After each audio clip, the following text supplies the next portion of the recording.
Nous allons encore incliner nos têtes pour remettre ce moment entre les mains du Seigneur.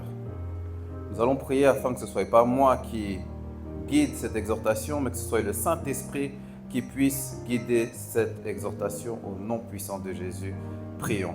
Seigneur Tout-Puissant, nous nous mettons devant toi, Seigneur, afin que toi qui connais tout, toutes choses, tous nos besoins, que tu puisses nous enseigner au nom puissant de Jésus. Saint-Esprit, nous avons besoin de ton intelligence. Saint-Esprit, nous avons besoin de ta connaissance et non celle d'un homme. Nous avons besoin de la connaissance divine, celle qui va nous permettre de comprendre là où tu veux nous emmener. Seigneur, nous nous approchons de toi. Donne-nous notre pain quotidien. Amen. Amen. Aujourd'hui, si je vous fais un petit débriefing par rapport à cette exhortation,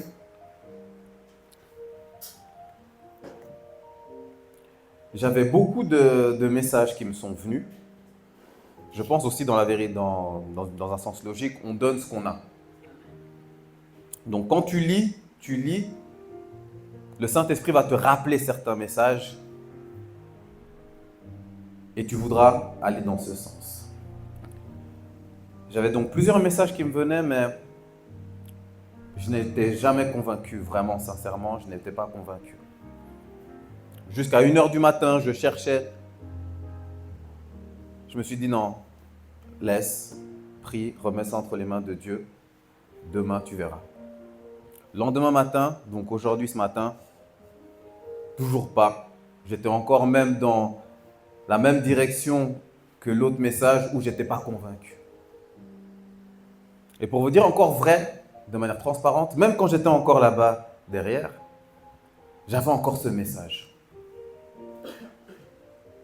Et comme je suis encore là devant vous, il est encore là. Donc je vais, peut-être c'est pour quelqu'un, de lire le passage de Ruth. C'est un passage qui est très, très, très édifiant. Amen. Amen. Mais le thème d'aujourd'hui, que j'ai intitulé « Ne vous arrêtez pas en si bon chemin ». Amen. Amen. Je répète, ne vous arrêtez pas en si bon chemin. Amen.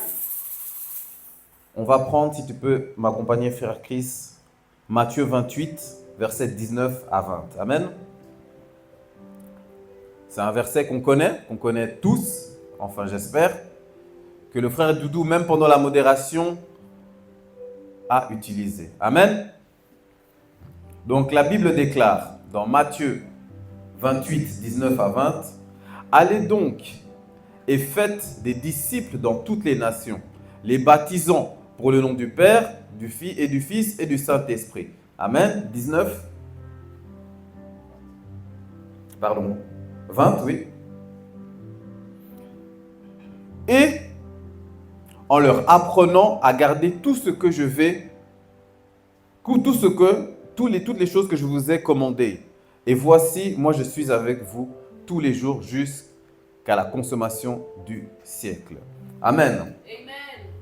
Donc ici la Bible, donc la parole de Dieu, elle nous fait comprendre clairement, allez, faites de toutes les nations des disciples. Amen.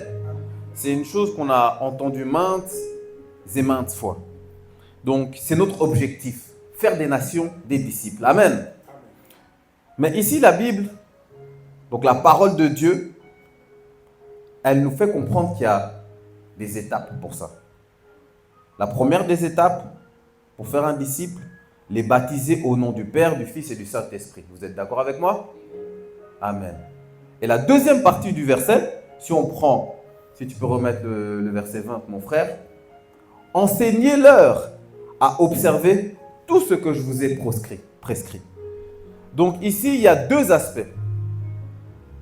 On va les baptiser.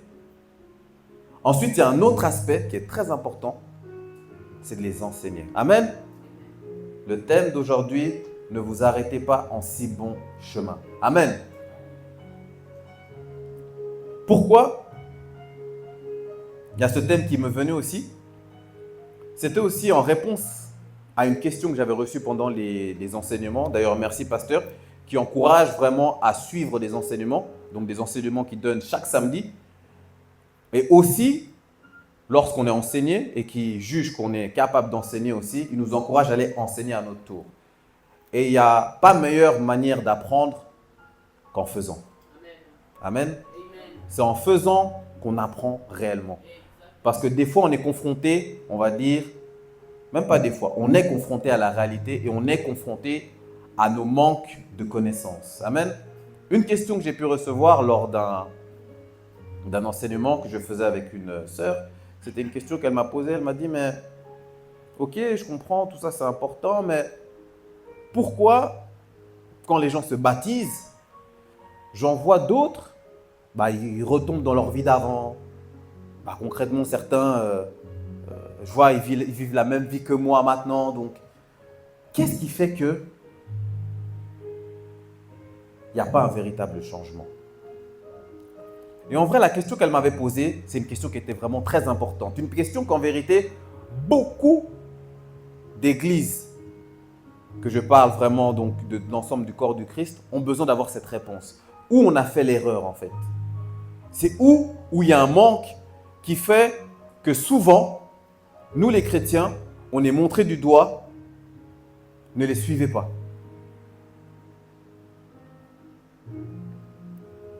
C'est vraiment à cette deuxième partie, c'est au niveau de l'enseignement. Amen. C'est au niveau de l'enseignement. Amen.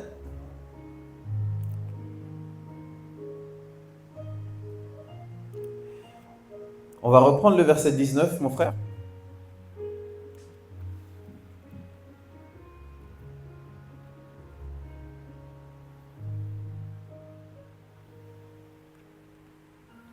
Allez, faites de toutes les nations des disciples. Amen. En fait, pour bien comprendre où il manque l'enseignement, il faut qu'on se concentre sur le mot qui est disciple. Disciple, qu'est-ce que ça veut dire? Parce qu'en réalité, l'objectif, c'est quoi? C'est de faire des disciples. Amen. Mais est-ce qu'on s'est concentré réellement sur qu'est-ce que ça veut dire disciple? Et à partir du moment où je me suis concentré d'ailleurs très rapidement sur le mot disciple, j'ai échangé d'ailleurs aussi avec un frère. En vérité, disciple, ça a une grande profondeur. Ça c'est une pensée qui me vient à l'heure actuelle, c'est que une des choses qu'on fait des fois qu'on traverse la porte de l'église, c'est qu'on met notre cerveau sur off. C'est même une des choses aussi qu'on fait quand on lit la Bible. Des fois, certaines connaissances qu'on a déjà de base, on met ça sur off. Et c'est vrai que moi, dès que j'ai commencé à me pencher sur qu'est-ce que c'est le fait d'être un disciple, directement, ça m'a même replongé, même dans des films de kung-fu que je regardais. Quand il y a un disciple, en vérité, il y a un maître. Il ne peut pas avoir un disciple s'il n'y a pas en réalité de maître. Amen. On va se pousser du coup sur c'est quoi la définition d'un disciple. Amen.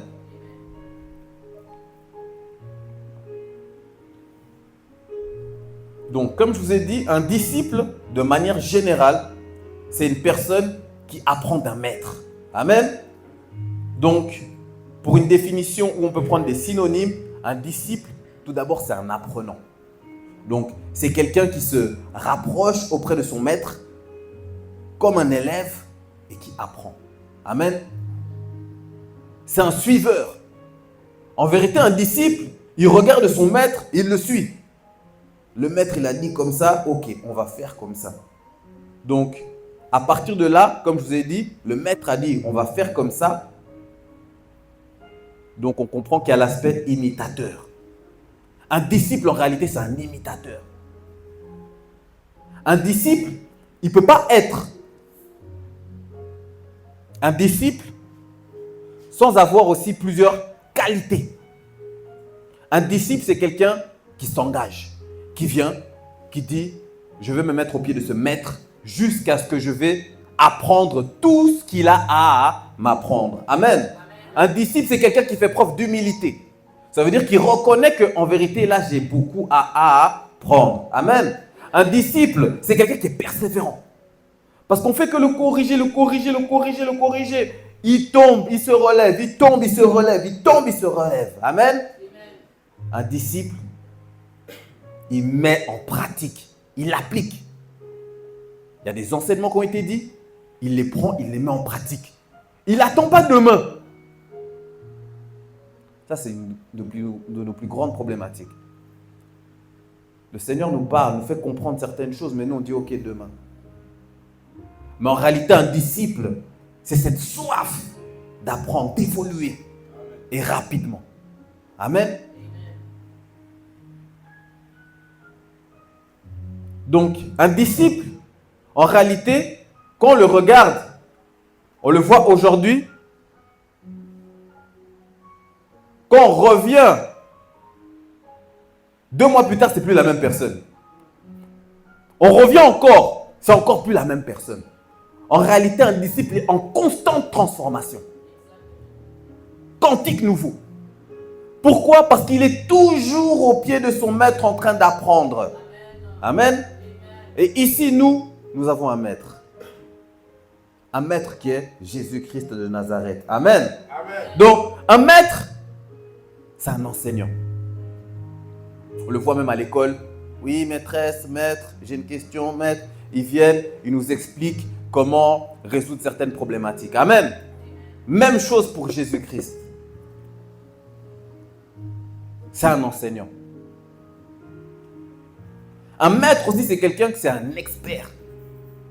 C'est quelqu'un vraiment, quand tu le regardes, il maîtrise qu'est-ce qu'il dit.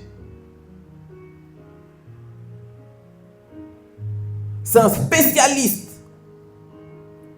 Il possède une grande compétence, une expertise exceptionnelle. C'est ça un maître. Amen.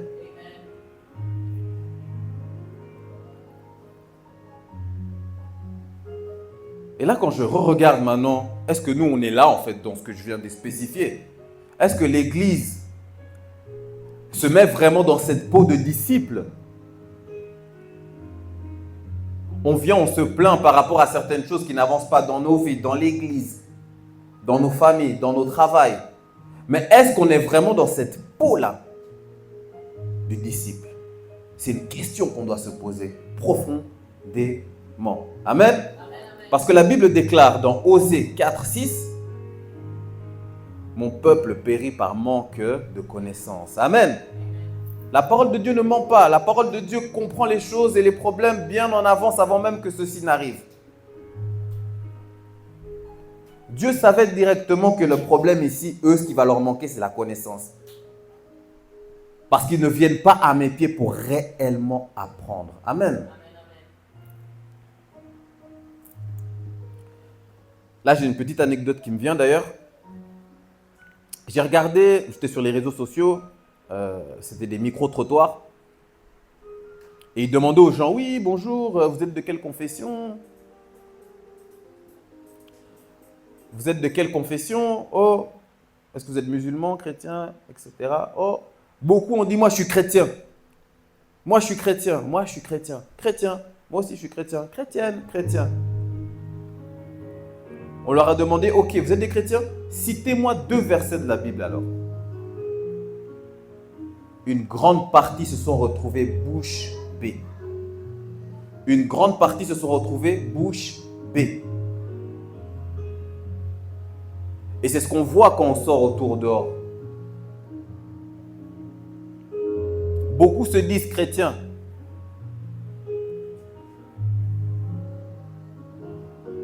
Mais peu sont des disciples. Amen. Et ça, c'est une grande problématique. Parce que si tu n'es pas au pied du maître, tu es où?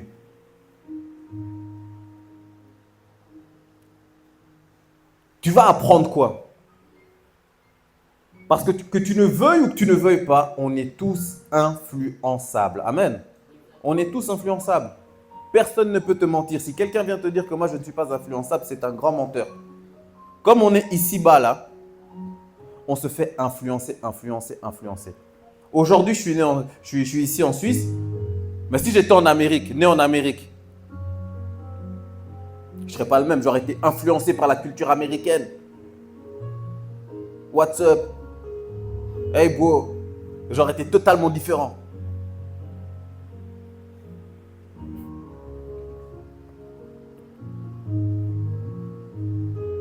Mais une chose où Dieu veut nous unir tous ensemble, malgré que l'autre c'est un Américain, malgré que l'autre c'est un Suisse, malgré que l'autre c'est un Allemand, malgré que l'autre c'est un Italien, malgré que l'autre c'est un Chinois.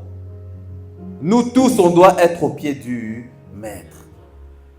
C'est ça qui va créer vraiment cette unité au sein du corps du Christ. Amen. Mais le problème, c'est qu'on ne va pas au pied de ce Maître.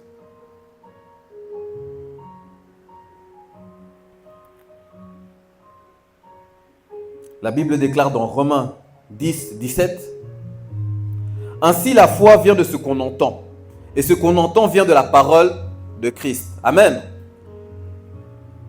Donc ici, on comprend clairement que la Bible déclare que la foi vient de ce qu'on entend. Donc plus tu entendras certaines choses, plus ces choses auront de l'emprise sur toi. Que tu le veuilles ou que tu ne le veuilles pas. Plus tu entendras ces choses auront de l'impact sur toi. C'est pour ça que la Bible déclare dans 2 Corinthiens 6, 14, « Ne vous mettez pas avec les infidèles sous un joug étranger. » Amen. Pourquoi la Bible nous déclare « Ne vous mettez pas sous un joug étranger » ? Parce qu'elle sait, parce que la parole de Dieu sait qu'on est influençable. Amen.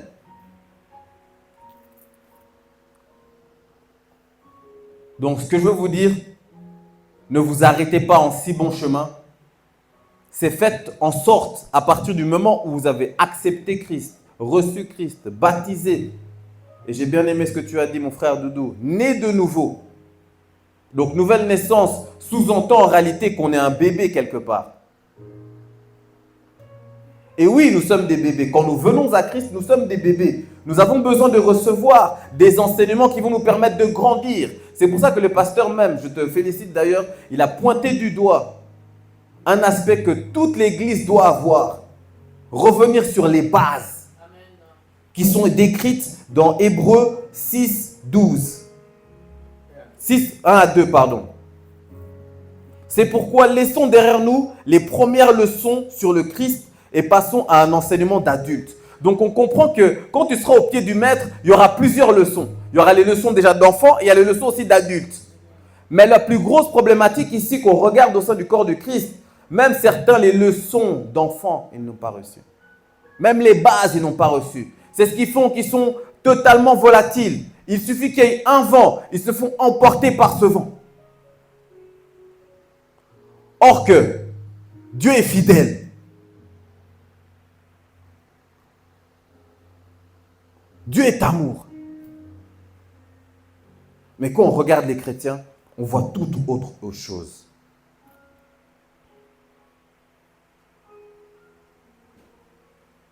Donc je vous disais, ne vous arrêtez pas en si bon chemin. Amen. Amen.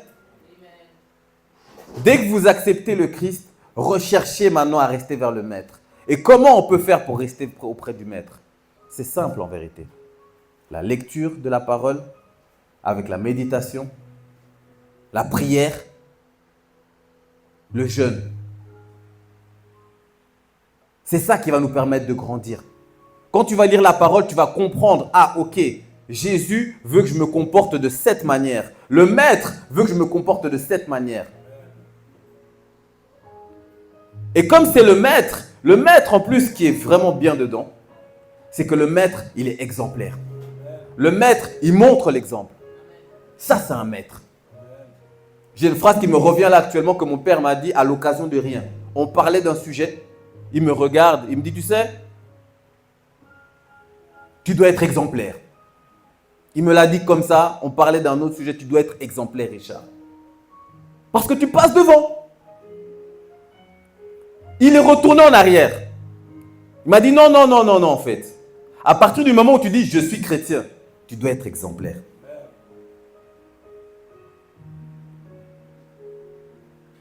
Et après, ça monte.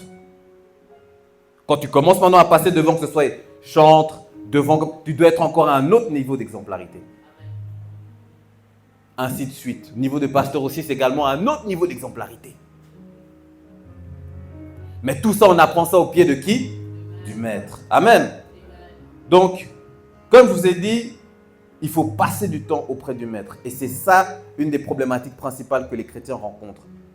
Il ne passe pas de temps auprès du maître. Dans une journée, on a 24 heures. Dans une semaine, on a 7 fois 24 heures. Mais si tu analyses tout ça, tu vas voir des personnes, le seul moment où ils écoutent la parole de Dieu, c'est à l'église.